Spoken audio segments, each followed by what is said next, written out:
When I was diagnosed with diabetes, I was very scared. Diabetes was something that we had in the family. I was scared if I lost my sight, what is it going to mean? But I was always in denial. His first course of action was to find out what the root cause of it is. Couldn't there be something that he could do to cure himself? Michael had to do what was best for Michael. You want to reverse something that's incurable, you have to be a little radical here.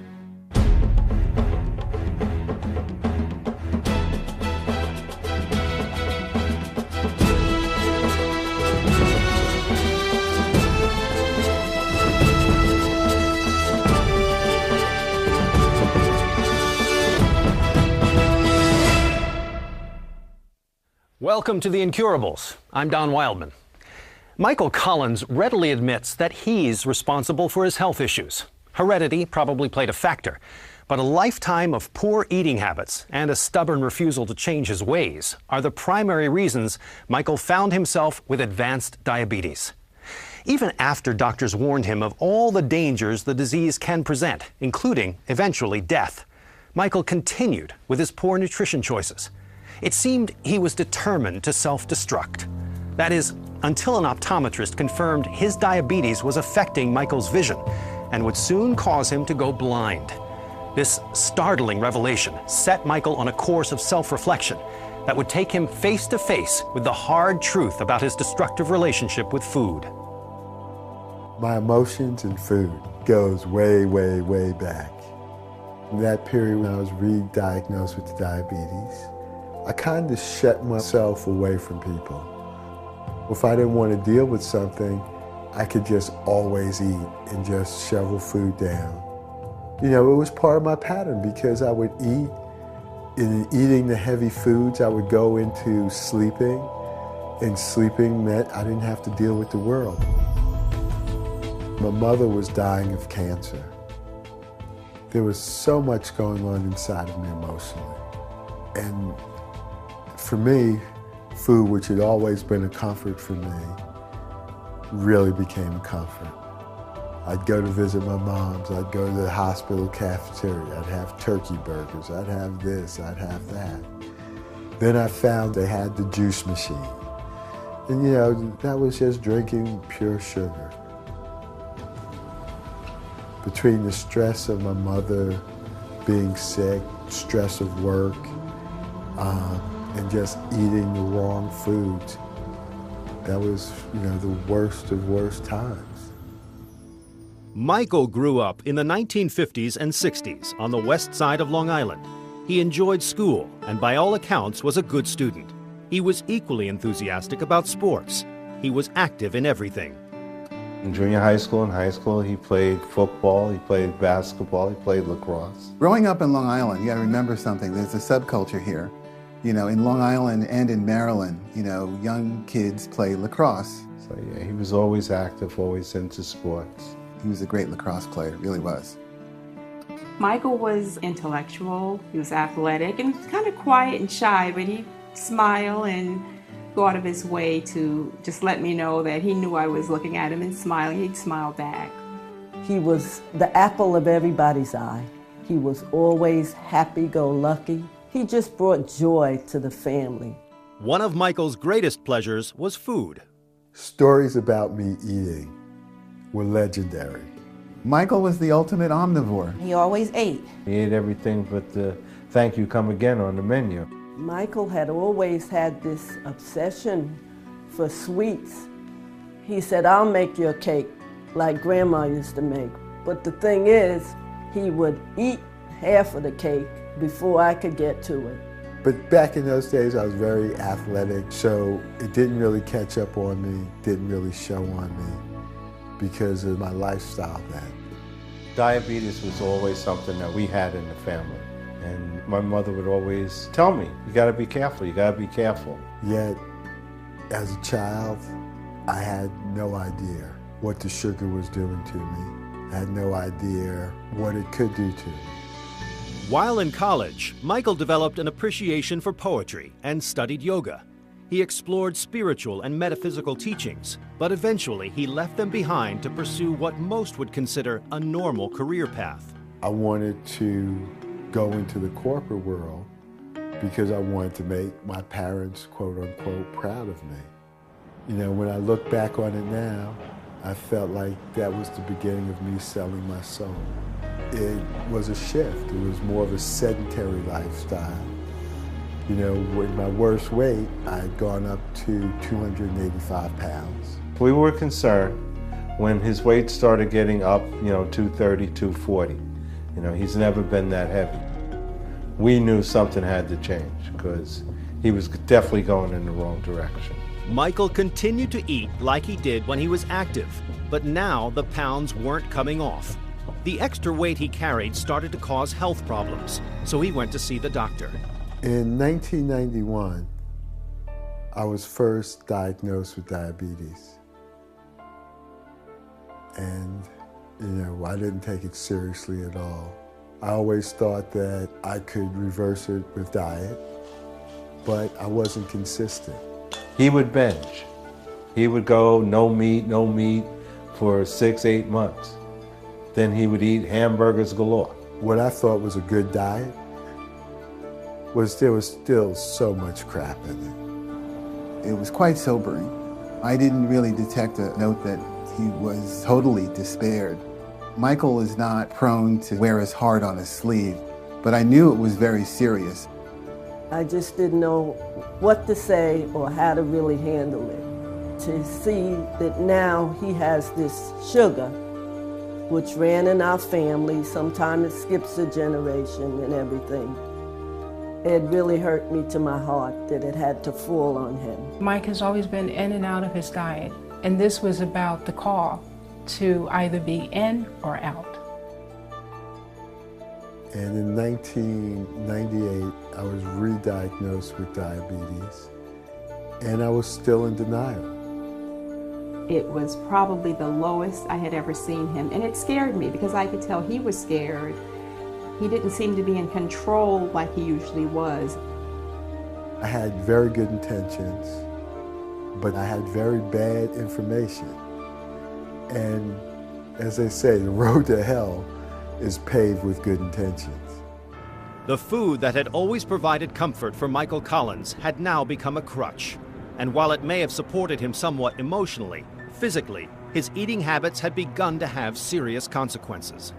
And back then, I didn't understand, what my A1C, what the scores were, what they meant.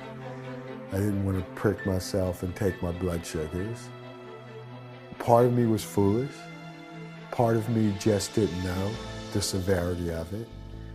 Part of me didn't know the cruelty of diabetes. It was really hard to accept. It really hurt me. It was a scary time. Diabetes can rob you of limbs, rob you of your life, rob you of your sexuality. You can end up on dialysis. Diabetes will break down your whole system. I was frightened. I was fearful because I thought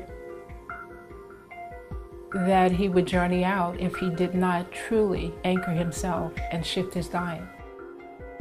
Doctors constantly wanted to put me on medication. I refused to go on medication because with the medication, there's always a side effect that you're going to pay for. And then, I started noticing little things with the vision, started wearing glasses, and I just noticed the vision breaking down more and more.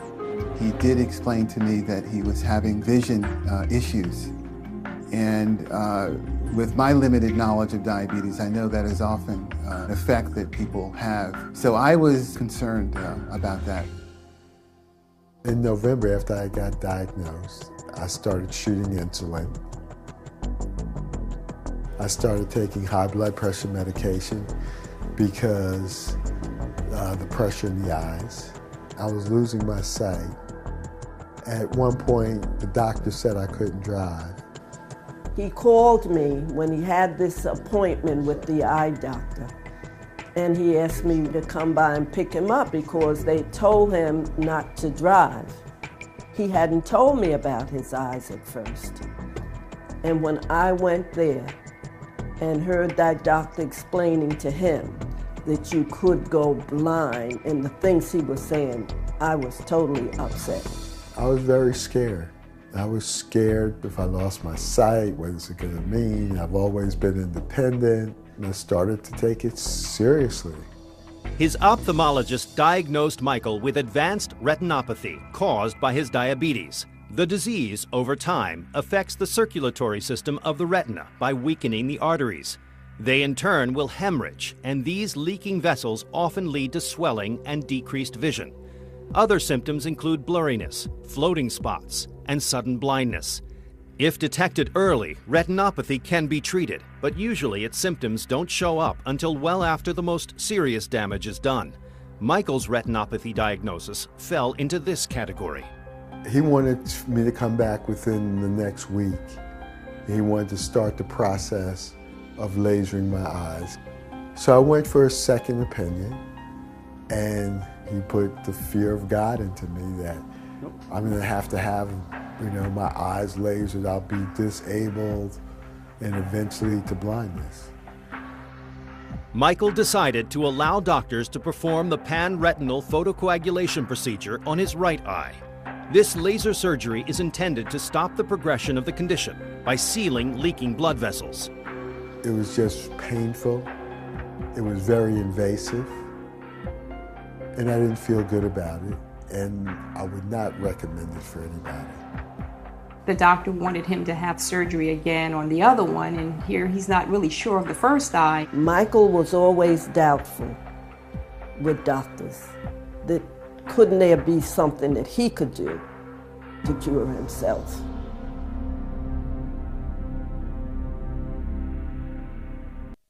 After years of refusing to deal with his diabetes, the threat of blindness finally convinced Michael Collins to see the light and take action. He agreed to let doctors operate on one of his eyes, and the experience left him both frightened and depressed. He had to find a different way out because this course of action and this disease had become too much to bear. After I had my eye lasered, I started losing my balance. And I guess my body was dehydrated because I always felt like I was passing out. I had started altering my diet, but I didn't really know what to eat. Michael became aware of the Tree of Life Rejuvenation Center run by Dr. Gabriel Cousins. Their program is centered on a detoxification procedure that includes fasting, spiritual retreats, and health education programs. Michael connected with the concept. Dr. Cousins was going to be in New York City, and I went into the city to see him. And the next day, after the consultation, I was out on a plane going out for the Reversing Diabetes program. I said, there's no cure for diabetes. And I didn't want to see him get let down in spending money. It wasn't so cheap, but your life, is worth whatever. My response to him going to Arizona was, go for it. Try something different. Michael had to do what was best for Michael, and that's what he did. It's important to understand our approach, what we call it a reversing diabetes naturally approach, 21-day program, is we really treat everybody the same. Now, everyone gets a diabetic workup. Everybody starts with a 7-day green juice fast, and this is the time we help people come off their insulin. While that's going on, the program consists of yoga, meditation, and then there were meetings. I'd meet with Dr. Cousins every morning. The problem when you're fasting is you move very quickly and you can go into insulin shock. So we're monitoring 4 times a day, and it's pretty intense to make this work right. My blood sugar was coming down. I believe my blood sugar was maybe in the 80s, which is very normal. And I stopped taking all medication. The second week is addressing what we call the psycho-emotional aspects. And almost everybody with diabetes has psycho-emotional aspects. It's just the way it is. Metaphysically speaking, if there's a cause for diabetes, What has been written is that diabetes is about looking for sweetness outside of yourself. The truth is, there's never enough food for a hungry soul. So we address that because you have to be able to live this lifestyle. It was about me. It was about me not feeling good about myself. It was about me looking for love outside of myself, which are all psychological symptoms of the diabetes. The third cycle is training people of how to prepare proper foods. And what we mean by proper food is low glycemic, meaning no sugar. Once they're stable in what we call non-diabetic physiology, then they can move to what we call phase 1.5 and can have what we call low glycemic foods. Still, forever no white sugar, because it's really not good for anybody. The changes that Michael experienced in just the first few days convinced him that he had made the right decision. It was amazing. I felt my strength coming back. And then, all of a sudden, I went through a healing crisis. And for the remainder of my stay, I was very sick. My system was starting to clean itself out and starting to rebuild itself. But in the process, I felt really, really, really bad. He was so weak from his toxicity, and as he came, he was already weak, that there were times that we literally had to carry him to the next program. It was not a pretty point in my life. And I just really didn't know sometimes if I was going to get through the day. Michael's dramatic and debilitating response to the detoxification was difficult for him. But Dr. Cousins had seen this often in his patients. It was also apparent that Michael was getting better. When Michael first came, his blood sugar hit about 240. By the time he finished the program, he was somewhere between 80 and 90. Less than 100 is considered within normal. His cholesterol was down to 157, which is completely normal. We like to call that a success. When Michael returned home, he was still weak, but encouraged. He would now move into the next phase of the recovery program. I went out there for 3 weeks, the middle of January, came back about the second week in February. If you saw me, I was probably about 175 pounds, give or take. I would just encourage him to keep doing what he's doing. And so little by little, he kept saying he was all right and that he was getting strong every day. To understand why our program works is really understanding that it's a radical approach to healing diabetes. Now, what's radical about it is we're saying you really got to change your lifestyle. You really do need to go plant source only, to not have sugar. You need to exercise. You're naturally going to lose weight. These are radical things for most people. Michael had started to get his diabetes under control. His optometrist, however, refused to treat him if he didn't agree to more eye surgery. So Michael looked elsewhere. After a quick check in the phone book, he found exactly what he was looking for. It said nutritional optometry. And that was Dr. Ben Lane. As a nutritional optometrist, I've been studying the relationship of nutritional factors to eye conditions. He told me that I had minimal retinopathy and that there was a touch of glaucoma, but with the raw food diet, the glaucoma is healing also. Dr. Lane ran a series of tests to determine what nutritional deficiencies might be contributing to Michael's deteriorating eyesight. We found with Michael's case, he was extremely low in red blood cell chromium and high in the antagonist to chromium vanadium. Being at a nutritional optometrist, he will give me a chromium supplement as opposed to a regular optometrist who will just want to laser my eye and tell me that's the end of it. He was already doing an excellent job in going to raw foods and starting to get vitamins and nutrients that he needed and starting to lose weight and starting to normalize his blood sugar level. So I think what we did mainly was to give Michael support and monitor and see that he doesn't get into trouble. After working so hard to get to this point, Michael had no intention of letting himself or his family down again. Michael's recovery from his diabetes is nothing less than miraculous. I couldn't believe it. I didn't think that there was any cure for sugar diabetes. And to look at him today and he's smiling, it's a whole new Michael. You have to get your mind right first to get your body right. And then once you start doing those things, other things in your life will be right. I feel extreme joy and happiness for him, and also selfishly for myself, because he's my dear friend.